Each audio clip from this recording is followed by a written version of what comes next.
Boa noite, irmãos. A graça e a paz do Senhor Jesus, amém? Que lindo, não? Que emocionante. Então, antes de mais nada, feliz Páscoa. Deus nos abençoe e que Ele continue sendo honrado, glorificado e exaltado através das nossas vidas.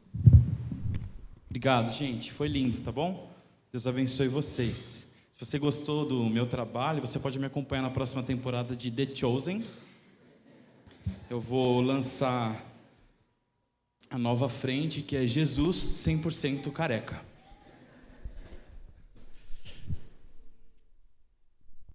Vamos lá, quero convidar os irmãos a abrirem a palavra do Senhor no Evangelho de João. Evangelho de João, capítulo 21. O último capítulo do Evangelho.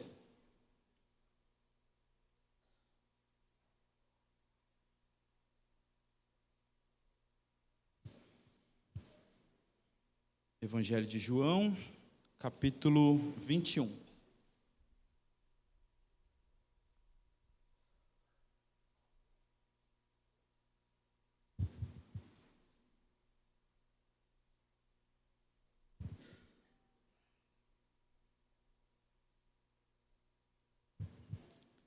Se você encontrou, diga encontrei. Se você não encontrou, diga pera. Eu ouvi uns peras. Então a gente aguarda mais um minutinho. É importante que todos acompanhem a leitura. Podemos? Diz assim a palavra do Senhor, o Evangelho de João, capítulo 21, a partir do verso 1.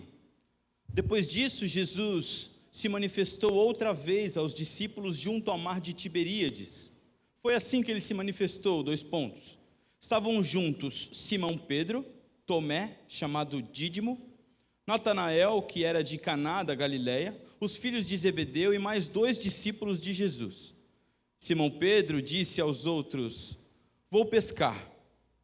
Os outros responderam: Nós também vamos com você. Foram e entraram no barco, mas naquela noite não pegaram nada. Ao romper o dia, Jesus estava na praia, mas os discípulos não reconheceram que era ele. Jesus lhes perguntou: Filhos, será que vocês têm aí alguma coisa para comer? Eles responderam: Não.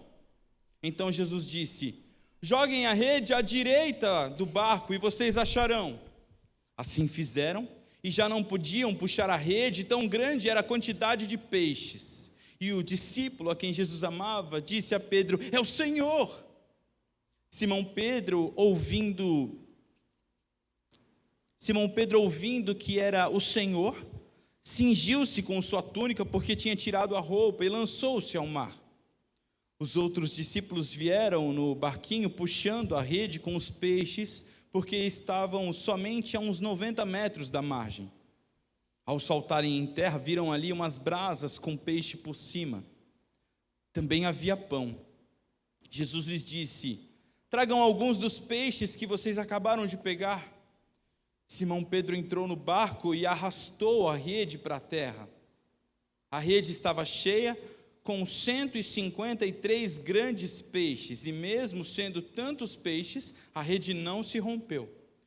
Jesus disse a eles: Venham comer. Nenhum dos discípulos ousava perguntar: Quem é você? Porque sabiam que era o Senhor. Jesus veio, pegou o pão e deu a eles. Depois fez a mesma coisa com o peixe. E esta já era a 3ª vez que Jesus se manifestava aos seus discípulos, depois de ressuscitado dentre os mortos. Amém, até aí. Vamos orar mais uma vez? Obrigado, Senhor, pela leitura da Tua Palavra, leitura que é sempre viva, eficaz, atual aos nossos dias. Nós Te louvamos e engrandecemos pelo privilégio que nós temos de tê-la em nossas mãos, de ter acesso à Tua Palavra. Que o Senhor nos abençoe nessa noite. Que o Senhor molde o nosso caráter como o Teu. Que o Senhor nos transforme para que saiamos daqui todos melhores uns para os outros e para o Senhor. Em nome de Jesus. Amém. Era a 3ª aparição já de Jesus aos seus discípulos, que ainda estavam extasiados, tentando absorver tudo que tinha acontecido e ao mesmo tempo lidando com as questões do dia a dia. As questões que você também tem e eu também tenho que lidar no meu dia a dia. E enquanto eles fazem uma das coisas que eram mais comuns àqueles irmãos que eram pescadores, Jesus então vai ao seu encontro e mais uma vez ensina a eles naquela manhã e a nós nessa noite quem de fato ele é. Ensina também quem nós devemos ser a partir da ótica da Páscoa. E eu queria então focar primeiramente nesses aspectos sobre a pessoa de Jesus. Você pode perceber aí, logo no início do capítulo que nós lemos, versos 5, 6, que Jesus, antes, durante e depois de sua morte, continua sendo aquele que supre as nossas necessidades. Este é Jesus. Assim como eu acredito que você passe por algumas lutas aí na sua vida, algumas lutas constantes onde você pensa, uau, ser crente realmente é muito difícil.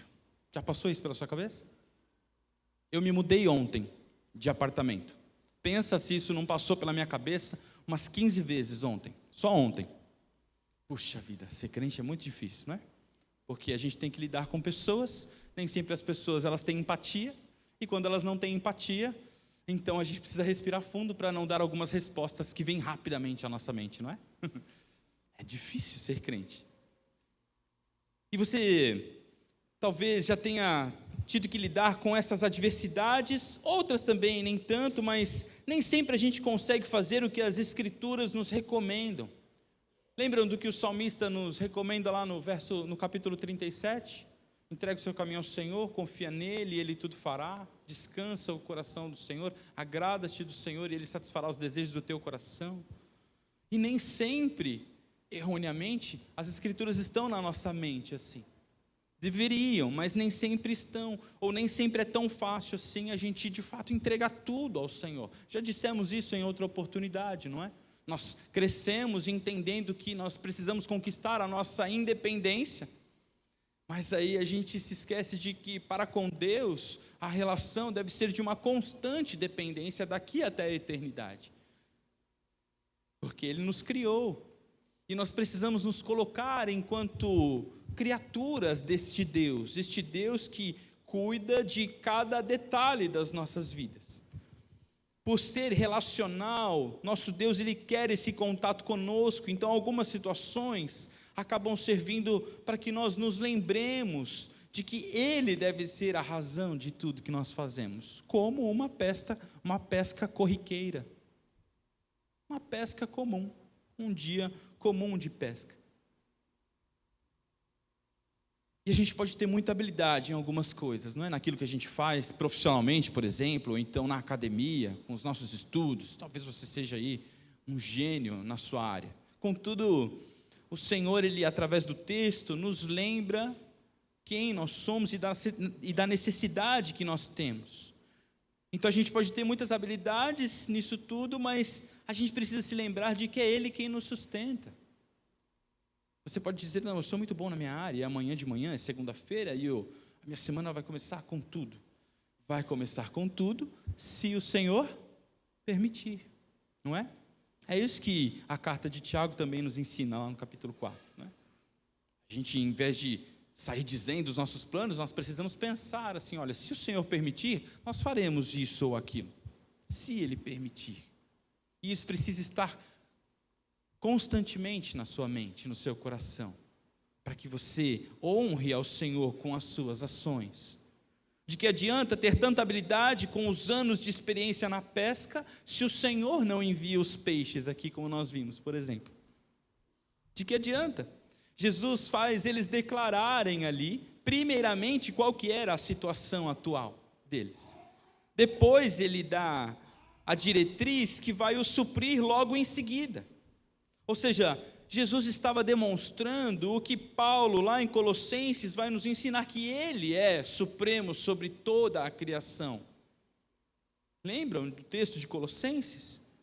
Ele faz isso depois de ter suprido as necessidades daqueles discípulos durante a sua vida terrena durante o seu ministério, depois de ter suprido a grande e maior necessidade da humanidade, se entregando na cruz do Calvário, no seu e no meu lugar, para que nós tivéssemos oportunidade de ter vida e vida abundante. E depois continua sustentando as nossas vidas com aquilo que é corriqueiro. Jesus fez por nós aquilo que nós não poderíamos fazer por nós mesmos, como nos dar a salvação. Mas Ele também é o Deus que supre o pão de cada dia. Então ele pergunta aos discípulos: vocês têm algo para comer? Depois de tentarem pescar a noite inteira, não.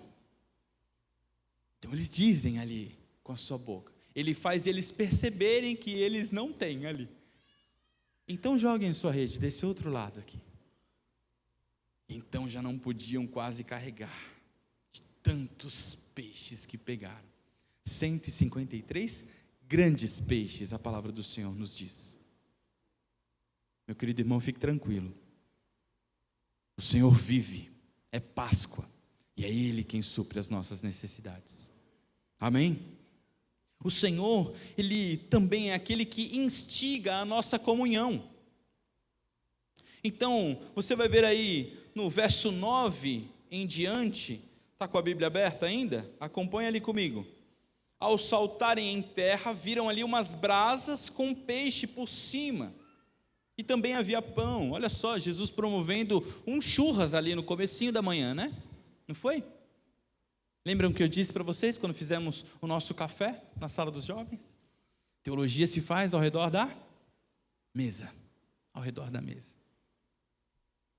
Enquanto a gente come, enquanto a gente conversa, enquanto a gente fica mais próximo ali. Então Ele supre a necessidade daqueles discípulos e Ele faz questão de lembrá-los do que é mais importante.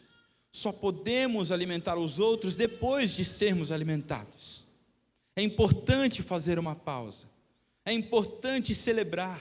É importante estarmos juntos. E que lindo que foi hoje de manhã, não é? Se você não veio de manhã, que pena. A gente sentiu sua falta, certamente. Porque foi muito gostoso estarmos aqui cultuando ao Senhor. E depois do término do culto, da liturgia de culto, a gente continua cultuando ao Senhor, comendo, tomando o nosso café, conversando, falando sobre como seria o nosso domingo, ou o que aconteceu no dia de ontem. Comunhão, é isso que Jesus nos ensina. Talvez fizesse muito sentido para nós, se aqueles discípulos, logo em seguida ali, ao saltarem em terra, fossem negociar aquele surpreendente volume de peixes que eles pegaram. Não faz sentido?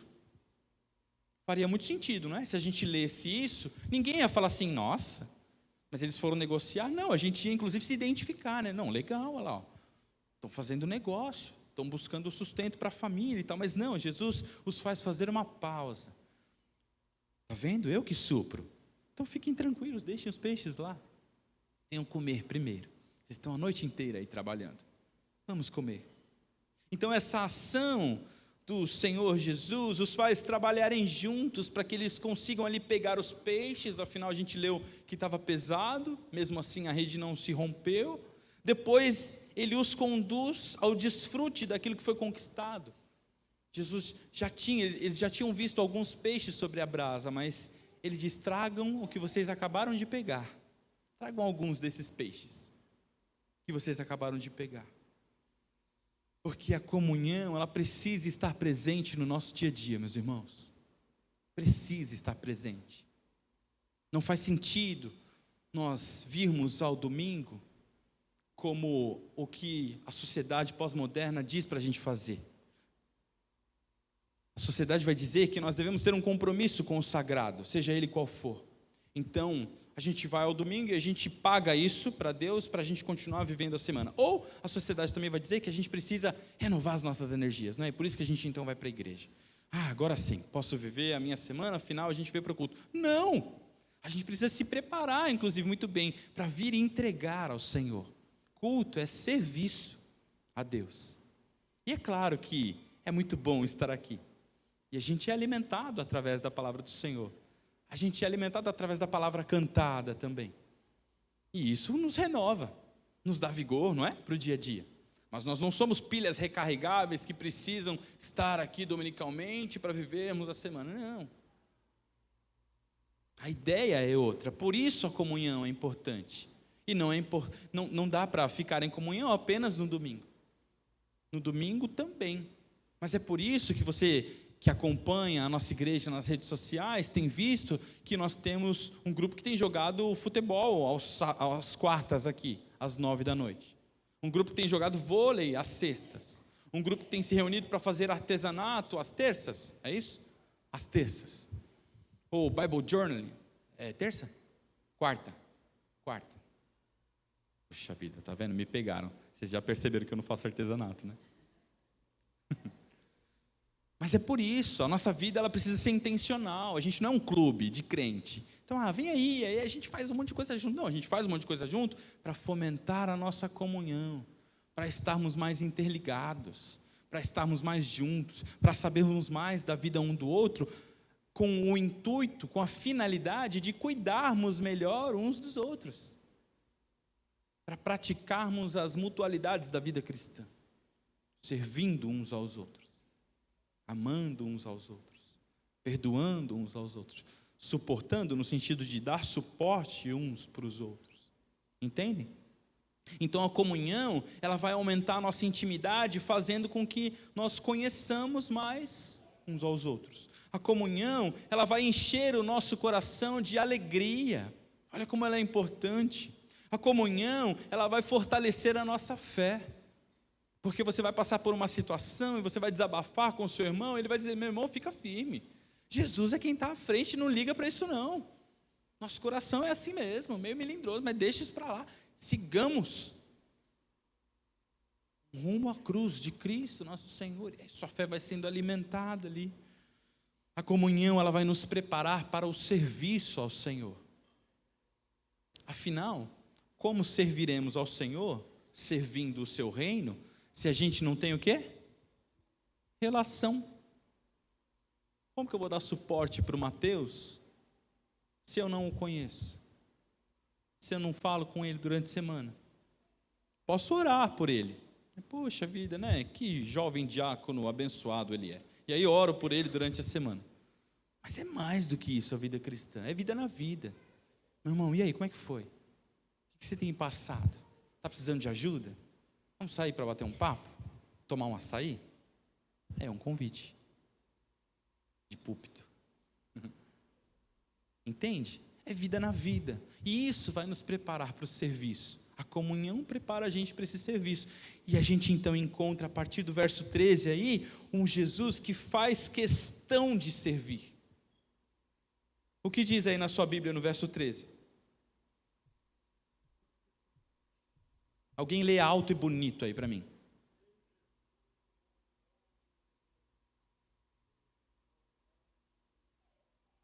Veio Jesus, tomou o pão e lhes deu. Jesus os serviu.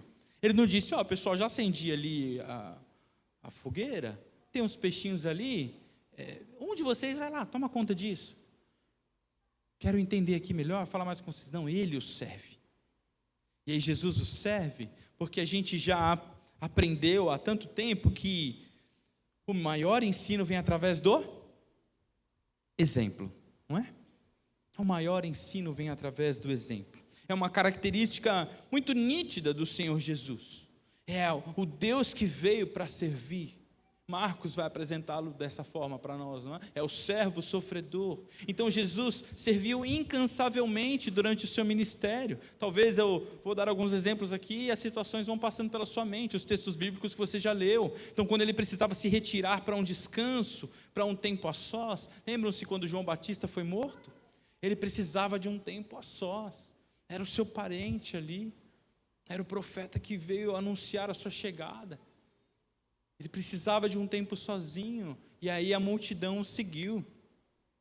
E aí o texto vai dizer para você e para mim, que quando ele desce e encontra aquela multidão, antes dos discípulos tomarem algum partido de mandar eles para casa, o texto vai dizer que ele teve compaixão daquelas pessoas. E ele passa o dia inteiro curando, ensinando. E aí depois vem aquela multiplicação dos pães e dos peixes, etc. e tal. E aí depois disso ele ainda vai para o monte orar e despede então os seus discípulos. É este Jesus aqui, é esse Jesus que passa o dia curando, ensinando, faz milagres para suprir a fome daquelas pessoas, que prestes a ir para a cruz, faz questão de lavar os pés dos discípulos e ensinar o verdadeiro significado de liderança, bem diferente, inclusive, do que os CEOs de hoje acreditam, né? Muito diferente. O significado de liderança é aquele que vem para servir de fato, e essa sua essência em demonstrar o amor, faz o rei então servir, simplesmente porque ama, ele serve, e porque ama, ele cura, e porque ama, ele ensina, e porque ama, ele disciplina, e porque ama, ele perdoa, e porque ama, ele salva. O Senhor Jesus, meus irmãos, Ele é o mesmo ontem, hoje e sempre. Mas nós, enquanto seus discípulos, precisamos adotar a postura de buscar constantemente transformação. E o texto então apresenta a você e a mim, lembra o que eu disse lá no início? Algumas características a gente enxergar no texto de Jesus dizendo quem Ele é e quem nós precisamos ser nele. Então o texto mostra para você e para mim desafios que precisam ser vencidos no nosso dia a dia, evidenciando a nossa compreensão sobre a Páscoa. Antes do culto iniciar, eu estava tomando água com um irmão que está por aqui, ali. E eu disse: e aí, meu irmão, como é que vai? Tá tudo bem? Tudo bem. Tentando melhorar aí a cada dia. Falei: é isso, é disso que eu vou falar hoje. Olha só que coisa boa, porque essa deve ser a sua postura e a minha postura dia a dia. Precisamos buscar ser melhores a cada dia, para que Jesus fique evidente em nós. Não adianta celebrar a Páscoa e andar com a cara fechada amanhã na empresa. Não adianta celebrar a Páscoa e depois vestir a indumentária para estar aqui no domingo. Entende? Nós precisamos mostrar Jesus aonde quer que nós vamos. Por isso que o texto lá do próprio Cristo, no início do Sermão do Monte, vai dizer: vocês são sal da terra e luz do mundo. Ele não diz: vocês podem ser, se quiserem, sal da terra e luz do mundo. Vocês são. E se são, então demonstrem que são. É isso que ele vai dizer para nós. Por isso, então, eu te convido, e é claro que eu prego primeiramente para mim, para que nós possamos desenvolver a nossa fé. Esse é o primeiro desafio para nós. Lembre-se de que Jesus é supremo sobre tudo e sobre todos. Perceba então no seu dia a dia a sua dependência do Senhor e creia que Ele vai continuar suprindo as suas necessidades. Alimente ali, trabalhe a sua fé, desenvolva ela. Mantenha a comunhão. Outro grande desafio para a sua vida. Mantenha a comunhão com o Senhor em momentos de qualidade na oração e na leitura bíblica. Vou dizer de novo, momentos de qualidade na oração e na leitura bíblica, tá bom? É ótimo alguns aplicativos de celular que nos ajudam aí, com devocionais e etc e tal, mas aquilo não pode ser a nossa base. Entende? Ele nos ajuda, mas não pode ser só aquilo.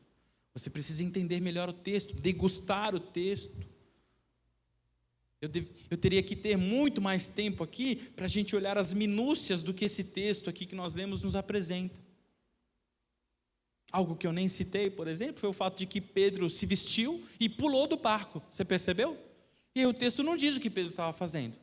E aí depois, quando eles vão arrastando para a margem, Pedro entra no barco de novo para puxar a rede. Quer dizer, o que ele estava fazendo ali? Talvez chocado, como Maria Madalena na peça aqui, com a presença de Jesus ali na sua frente. E logo em seguida, mal sabia ele que Jesus ia ter um tete-a-tete com ele, muito importante para todos nós. A gente não se atentou ao fato de que logo após Jesus tomar uma postura, João já o identificou e disse para Pedro, o discípulo a que ele amava, João, disse para Pedro: é o Senhor. Por quê? Porque a gente conhece o Deus com quem a gente anda, não é? E a gente poderia passar muito mais tempo aqui dando destaques. Está vendo por que é importante você se dedicar à leitura bíblica e à oração num tempo de qualidade? Então mantenha essa comunhão com o seu Deus. Eu falo isso para os meus alunos, né? Tenho alguns aqui que eu estou vendo. Eu falo isso.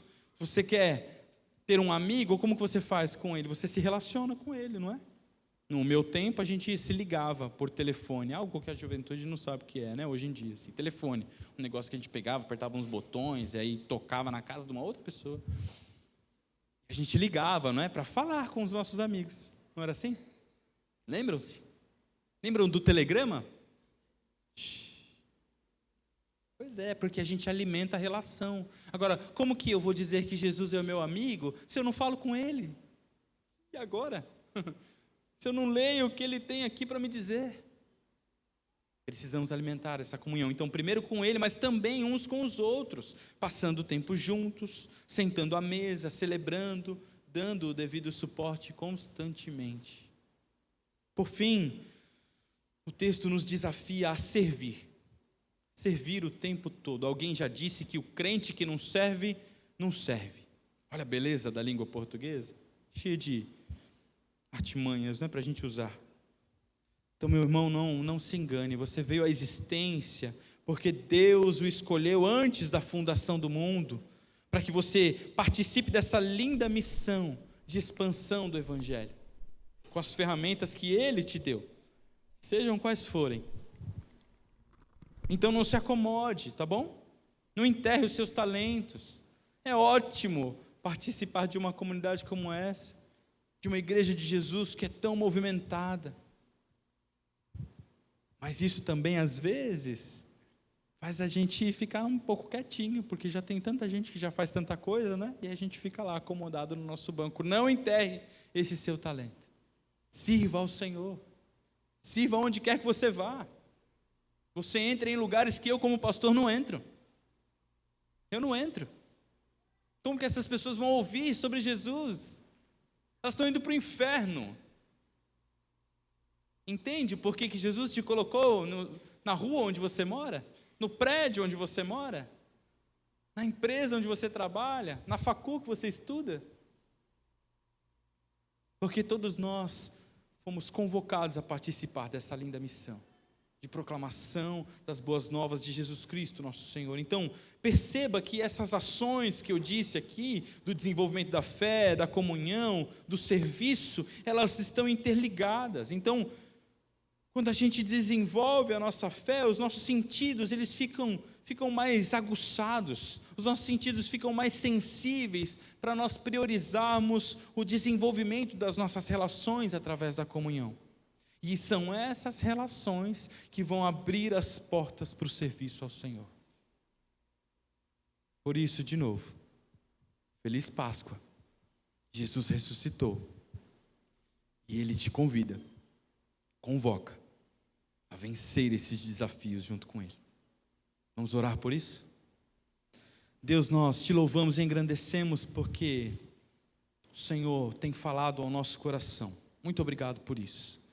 Obrigado porque o Senhor é o Deus misericordioso e que nos convoca a participarmos da missão que é tua, Pai. Obrigado pelo lindo exemplo que o Senhor deixou e continua deixando para nós. Nos ajuda a sermos cada dia mais parecidos com o Senhor, a fim de que o Senhor seja honrado e glorificado através das nossas vidas. Oramos em teu nome, em nome de Jesus, o Cristo, o Messias prometido, o Cristo ressurreto. Amém. Deus te abençoe.